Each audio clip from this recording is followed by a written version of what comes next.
ሰላም ጤና ይስጥልን። የተወደዳችሁና የተከበራችሁ የቻናላችን ተከታታዮች እንደምን አላችሁ? የታህሳስ 30 2018 ዕለታዊ ወቅታዊ ማህበራዊና ኢኮኖሚያዊ ትኩስ መረጃዎችን ይዘንላችሁ ቀርበናል። በቅድሚያም ዋና ዋናዎቹን በማስቀደም እንጀምራለን። ከነገ ጥር 1 2018 ጀምሮ በመላው ሀገሪቱ ላይ ተግባራዊ እንዲደረግ አዲስ ውሳኔ ስለመተላለፉ በዚህ ሰዓት ይፋ ሆኗል። ሙሉ መረጃና ሙሉ ዝርዝሩን ይዘናል። በሌላው መረጃችን ዩኒቨርሲቲው ከረፈደ ያስተላለፈው ውሳኔ ወላጆችንና ተማሪዎችን አስቆጥቷል። ይህንንም በተመለከተ በዝርዝር እናደርሳለን። እንዲሁም ዕለታዊ የምንዛሬ ዋጋ በዛሬው ዕለት በባንኮች እንዲሁም በትይዩ ገበያ ምን ያክል ልዩነት አምጥቷል? የተወሰኑ ሀገራቶችን ይዘናል። በሌላው መረጃችን እጅግ በጣም አነጋጋሪ የሆነ መረጃ ከነዳጅ ጋር በተያያዘ እንግዲህ በዚህ ሰዓት ይፋ ሆኗል። በዚህም የነዳጅ ዋጋ እንግዲህ በዓለም አቀፍ ደረጃ በግማሽ ስለመቀነሱ ይፋ ሆኗል። ይህንና መሰል መረጃዎችን በዚህ ሰዓት ወደ እናንተ እናደርሳለን። ቪዲዮውን ላይክ እያደረጋችሁ እስከ መጨረሻው ድረስ አብራችሁን ቆዩ። በቅድሚያም በዓለም አቀፍ ደረጃ ከነዳጅ ጋር በተያያዘ በግማሽ መቀነሱ በዚህ ሰዓት ይፋ ሆኗል። የአሜሪካው ፕሬዝዳንት ዶናልድ ትራምፕ ቬንዙዌላ ከ30 እስከ 50 ሚሊዮን በርሜል ድፍድፍ ነዳጅ ለአሜሪካ እንድታቀርብ ማስታወቃቸውን ተከትሎ የዓለም የነዳጅ ዋጋ ከ1 በመቶ በላይ በግማሽ መቀነሱን ዘ ጋርዲያንስ ዘግበዋል። ዓለም አቀፍ መለኪያ የሆነው የብሬንት ድፍድፍ ነዳጅ ዋጋ ከ1 በርሜል ከ$60 በታች የወረደ ሲሆን የአሜሪካ ድፍድፍ ነዳጅ ደግሞ ከ1.4 በመቶ ቀንሶ $56.4 ደርሷል። የአሜሪካው ጣልቃ ገብነት ቬንዙዌላ ወደ ቻይና የምታደርገውን የነዳጅ ኤክስፖርት ሊቋረጥ ይችላል የሚል ስጋትም ፈጥሯል። ይህቺ የላቲን አሜሪካ ሀገር የምታመርተው ድፍድፍ ነዳጅ ውስጥ 80 በመቶ የሚሆነውን ወደ ቻይና ትልካለች። ይህም ቤጂንግ ለድፍድፍ ነዳጅ ከፍተኛ ዋጋ እንድትከፍል ሊያስገድድና ከዋይት ሃውስ ጋር ያለውን ውጥረት ሊያባብሰው ይችላልም ተብሏል። የቻይና የውጭ ጉዳይ ሚኒስትር በሰጠው መግለጫ ቬንዙዌላ በተፈጥሮ ሀብቷና በኢኮኖሚያዊ እንቅስቃሴዋ ላይ ሙሉና ቋሚ ሉዓላዊነት አላትም ብለዋል።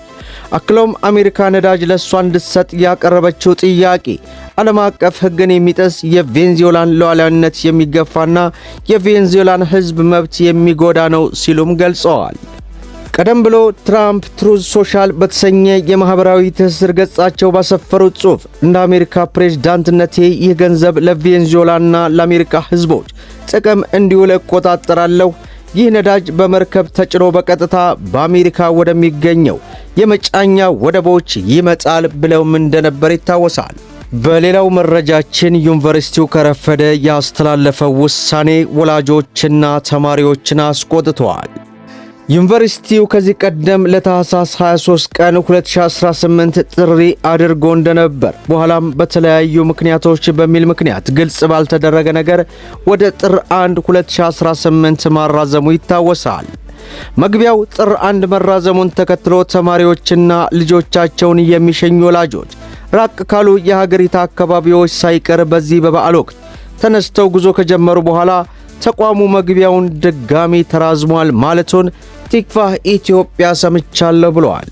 ቃላቸውን ለቲክቫህ ኢትዮጵያ የሰጡት በርካታ ወላጆችና ተማሪዎች በዩኒቨርሲቲው ድርጊት እጅግ መቆጣታቸውንና ማዘናቸውንም ገልጸዋል። ሌላም አንድ ወላጅ መንገድ ጀምረው አዲስ አበባ ገብተው ካደሩ በኋላ ጥሪ መራዘሙን እንደሰሙ ተናግረው እንዲህ ያለ ዝርክርክ አሰራር መታረም አለበት። ቀደም ብሎ ነገሮችን ካላስተካከለ መጥራቱ ለምን አስፈለገ? ተማሪዎች መንገድ ከጀመሩ በኋላስ አራዘምን ማለት ምን የሚሉት ቀልድ ነው ማለታቸውን ገልጸዋል።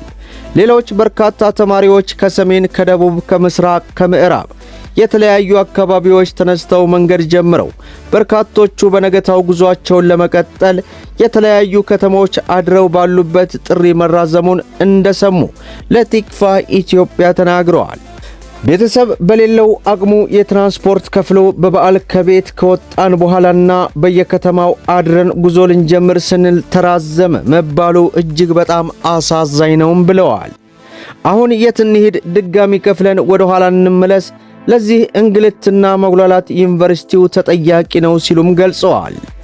ተማሪዎች ከምንም በላይ የትምህርት ጊዜያቸው እየተቃጠለ መሆኑን ለምን እንደሚራዘም እንኳን በግልጽ የሚነግራቸው ነገር እንደሌለም ተናግረዋል። ጥሪው ሲራዘም ይህንን የመጀመሪያ እንዳልሆነ ጠቁመው የሚመለከተው የበላይ አካል መፍትሄ እንዲፈልግ ጥያቄ ማቅረባቸውን ለቲክቫህ ኢትዮጵያ ተናግረዋል። ቲክቫህ ኢትዮጵያ ዩኒቨርሲቲ ጥሪ በአንድ ሳምንት ማራዘሙን ያረጋገጠ ሲሆን ምክንያት ያለው በይፋ አልተነገረም። ነገር ግን በመጨረሻ ሰዓት ተማሪዎችና ወላጆች ጉዞ ከጀመሩ በኋላ ውሳኔው እንዳስተላለፈ ለመረዳት ተችሏልም ተብሏል። በሌላው መረጃችን ከነገ ጥር 1 2018 ጀምሮ በመላው ሀገሪቱ ላይ ተግባራዊ ሊደረግ ስለመሆኑ ይፋ አድርጓል። ልዩ መለያ ኮድ የሌለው ነባሩ የእጅ በእጅ ሽያጭ ደረሰኝ ከነገ ጥር 1 ቀን 2018 ጀምሮ ሥራ ላይ እንደማይውል ገቢዎች ሚኒስቴር አስታወቀ። ሚኒስትሩ የታክስ መጭበርበርን ለመከላከል ልዩ መለያ ኮድ ወይንም ሲአር ኮድ ያለበት የማኑዋል ደረሰኝ ከባለፈው ዓመት ታኅሳስ ወር ጀምሮ ወደ ሥራ ገብቷል ሲል አስታውሷል። ነባሩ የእጅ በእጅ ሽያጭ ደረሰኝ ከነገ ጀምሮ ሥራ ላይ እንደማይል አስታውቆ በዚህ መሠረትም ከነገ ጀምሮ ሙሉ በሙሉ ልዩ መለያ ኮድ ያለበት የማኑዋል ደረሰኝ ብቻ ለአገልግሎት እንደሚውልም ገልጿል። የህትመት ጥያቄ አቅርበው የታተመላቸው ደረሰኝ ያልወሰዱ ግብር ከፋዮች ደግሞ በሚከፈልበት ቅርንጫፍ ጽሕፈት ቤት ወይንም በየታክስ ማዕከላቸው በመገኘት ደረሰኛቸውን እንዲረከቡም አሳስቧል። በተመሳሳይ ግብር ከፋዮች እጃቸው ላይ የሚገኘውን የቀድሞ ደረሰኝ ለታክስ ማዕከሎች በመመለስ የመለቀቂያ ሰነድ መውሰድ እንዳለባቸውም አመላክቷል። መመሪያውን በማይተገብሩ አካላት ላይ ሚኒስትሩ አስፈላጊውን እርምጃ እንደሚወስድ በዚህ ሰዓት ማስጠንቀቁ ተሰምቷል። በሌላው መረጃችን ዕለታዊ ምንዛሬ ዋጋ የኢትዮጵያ ንግድ ባንክ አንድ የአሜሪካ ዶላርን 151 ብር ከ60 ገዝቶ 154 ብር ከ64 ሳንቲም እየሸጠ ይገኛል። በተመሳሳይ መልኩ በጥቁር ገበያ አንድ የአሜሪካ ዶላር 186 ብር ከ70 ሳንቲም በዚህ ሰዓት እየተመነዘረ እንደሚገኝ ዌብሳይቱ ላይ ለመመልከት ችለናል። ፓውንድ ስተርሊን 198 ብር ከ38 ገዝቶ 202 ብር ከ35 ሳንቲም እየሸጠ ይገኛል። የኢትዮጵያ ንግድ ባንክ ዩሮን 176 ብር ከ50 ገዝቶ 180 ብር ከ03 ሳንቲም እየሸጠ ይገኛል። የዱባይ ድርሃምን 41 ብር ከ28 ገዝቶ 42 ከ10 እየሸጠ ይገኛል። የሳውዲ ሪያልን 40 ብር ከ40 ገዝቶ 41 ብር ከ21 ሳንቲም እየሸጠ እንደሚገኝ ዕለታዊ ምንዛሬ ዋጋ ተመኑ ተመልክተናል። የኩዌት ዲናርን 484 ብር ከ60 ገዝቶ 494 ብር ከ29 ሳንቲም እየሸጠ ይገኛል። የስዊስ ፍራንክን 184 ብር ከ98 ገዝቶ 188 ብር ከ68 ሳንቲም እየሸጠ ይገኛል። ሌላው በጥቁር ገበያ የሳውዲ ሪያል በዛሬው ዕለት 48 ብር ከ33 ሳንቲም እንዲሁም ዩናይትድ አረብ ኤምሬትስ 49 ብር ከ72 ሳንቲም እንዲሁም ዩሮን ስንመለከት 216 ብር ከ70 ፓውንድ ስተርሊን 245 ብር ከ80 ባህሬን ዲናር 484 ብር ከ15 እንዲሁም የኩዌት ዲናር 601 ከ02 በዛሬው ዕለት ያለው ዕለታዊ ምንዛሬ ዋጋ ይህን ይመስላል ማለት ነው። ቪዲዮውን ላይክ ሸር አድርጉት። እስከ ፍጻሜው ድረስ አብራችሁ ስለቆያችሁ ልባዊ ምስጋናችን እየሰጠን በሌላ ቪዲዮ እስከምንገናኝ ወሰላሙ አለይኩም ወራህመቱላህ